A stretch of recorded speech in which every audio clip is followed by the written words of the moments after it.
एक पैगाम संपूर्ण विश्व के नाम। बुद्ध से हमें बुद्धि मिली, बुद्ध से हमें बुद्धि मिली, ज्योतिबा से मिला ज्ञान, कबीर से समदृष्टि मिली, बाबा साहिब से संविधान। सभी दोस्तों को चेतराम लेखवा की तरफ से हाथ जोड़कर जय भीम, नमो बुद्धाय, सादर नमस्कार। साथियों, आज हम महात्मा बुद्ध की 2564वीं जयंती मना रहे हैं। महात्मा बुद्ध एक ऐसे व्यक्तित्व थे जिन्होंने पैदल चलकर अपने धर्म को, अपने उपदेशों को संसार के अंदर फैलाया। आज उनके अनुयायी विश्व के 145 देशों के अंदर उनकी जयंती मना रहे हैं। महात्मा बुद्ध के जीवन पर थोड़ा सा प्रकाश डालना चाहूँगा। साथियों, महात्मा बुद्ध का जन्म 563 ईसा पूर्व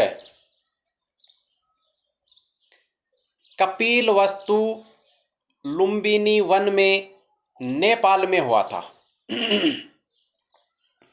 उनके पिता महाराज शुद्धोधन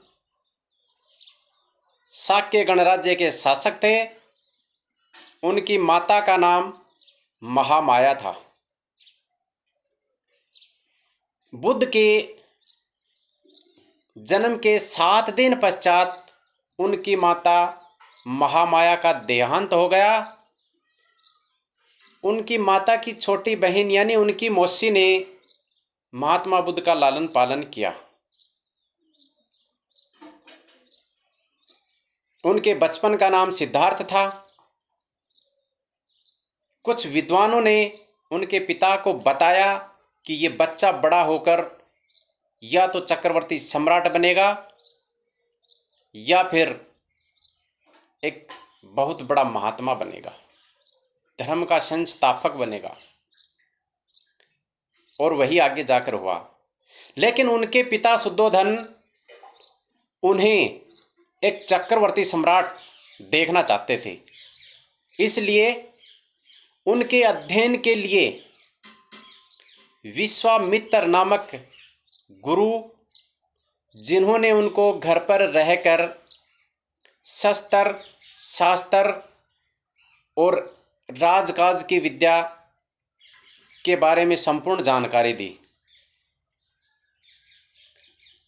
और राजकुमार सिद्धार्थ सभी कार्यों को करने में हमेशा अग्रणी रहते थे।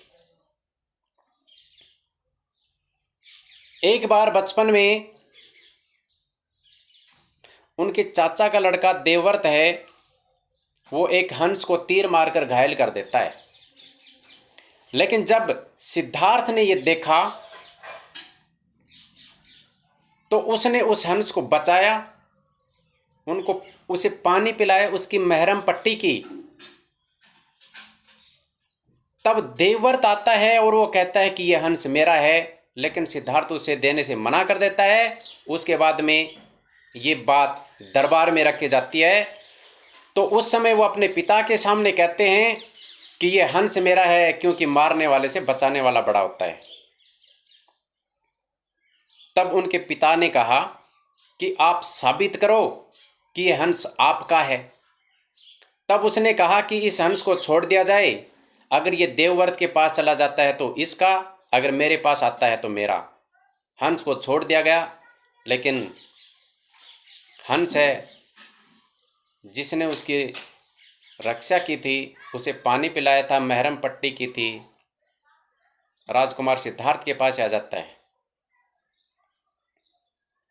तो बचपन में उन्होंने इस प्रकार के अनेक प्रेम, भाईचारे और अहिंसा के कार्य किए थे। जब उनका मन राजकाज में नहीं लगता है, तब उनके पिता महाराजा शुद्धोधन, राजकुमार सिद्धार्थ की आयु 16 वर्ष हो जाती है, तब शाक्य कुल के दंडपाणि की पुत्री यशोधरा से उनकी शादी कर देते हैं। शादी के कुछ समय पश्चात उनको एक पुत्र की प्राप्ति होती है जिसका नाम राहुल है। 29 वर्ष की अवस्था के अंदर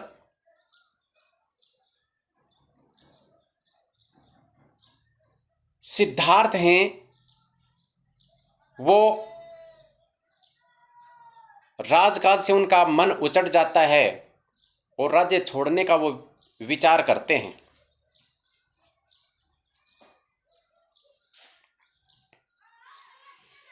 तो एक बार उन्होंने अपने सारथी से कहा कि चलो नगर में भ्रमण करके आते हैं। नगर भ्रमण के लिए वो जाते हैं तो सबसे पहले एक वृद्ध व्यक्ति को देखते हैं। उसको देखते ही सिद्धार्थ कहते हैं कि इसकी ये हालत कैसे है, इसका क्या कारण है। सारथी ने बताया कि ये प्रकृति का नियम है, जो जन्म लेता है जवान होता है, बूढ़ा होता है, अब ये जर्जर अवस्था में है, बूढ़ा हो गया है। उसके कुछ आगे चलने के बाद में एक रोगी को देखते हैं, मरीज को देखते हैं। मरीज को देखने के बाद में कहते हैं कि इसकी ये हालत क्यों है। उसने कहा कि ये शरीर है, ये नाशवान है, कुछ समय पश्चात ये हमारा साथ छोड़ देता है। कुछ आगे चलने पर एक मरे हुए व्यक्ति की अर्थी जा रही थी, उसके बारे में सिद्धार्थ ने पूछा। सारथी ने उसे बताया कि इसकी मृत्यु हो गई है और इसको शमशान के अंदर दाह संस्कार के लिए ले जा रहे हैं। इन तीनों बातों ने सिद्धार्थ के अंतःकरण में बहुत गहरा प्रभाव डाला और वो एकांत में आत्म चिंतन करने लगे। और अंत में 29 वर्ष की अवस्था के अंदर एक दिन अपने पुत्र और पत्नी को सोया छोड़कर वे रात को ही चले जाते हैं। इस घटना को महाभिनिष्क्रमण कहा जाता है। उसके बाद वो निर्जरा नदी के तट पर एक पीपल के वृक्ष के नीचे बैठकर साधना में लीन हो जाते हैं। वहाँ पर उन्हें एक गुरु मिलते हैं जिनका नाम अलार कमान था, जिनसे उन्होंने शिक्षा ग्रहण की। लेकिन वो साधना में इतने लीन हो गए कि उन्होंने अपने स्वयं का भी होश नहीं रखते थे। काफ़ी दिनों तक भोजन नहीं करते थे, पानी नहीं पीते थे। सुजाता नाम की एक महिला ने उनको खीर खिलाई और उन्हें कहा कि अपनी वीणा के तार इतने भी मत खींचो कि वो टूट जाएं, और इतने ढीले भी मत रखो कि उनमें से सुर भी न निकले। उसके बाद उन्होंने मध्यम मार्ग अपनाया और उन्होंने अपनी साधना प्रारंभ की। 35 वर्ष की अवस्था के अंदर, यानी कि 7 साल बाद, उनको परम ज्ञान प्राप्त होता है, बुद्धत्व की प्राप्ति होती है। उसके बाद जब वो वापिस कपिल वस्तु में आते हैं, अपने पुत्र और अपनी पत्नी से मिलते हैं। बाद में वो भी उनके शिष्य हो जाते हैं, उनके पिता हैं वो भी उनके शिष्य हो जाते हैं। अशोक महान का नाम सुना होगा आपने, उनके गुरु थे उपगुप्त, वो भी महात्मा बुद्ध के शिष्य थे। आम्रपाली नामक एक नगर वधु, जो उस समय की श्रेष्ठ सुंदरियों में गिनी जाती थी, वो भी उनकी शिष्या बनती है।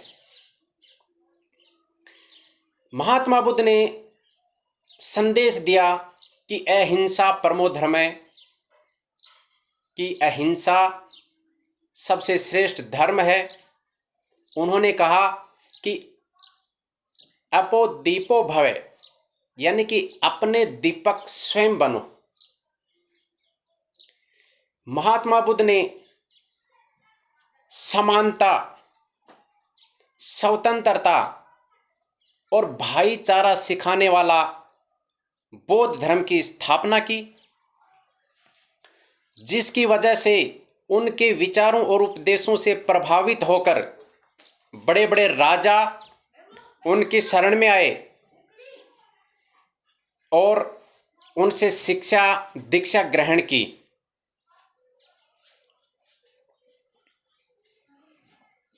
483 ईसा पूर्व कुशीनगर बिहार के अंदर उनका महापरिनिर्वाण हुआ।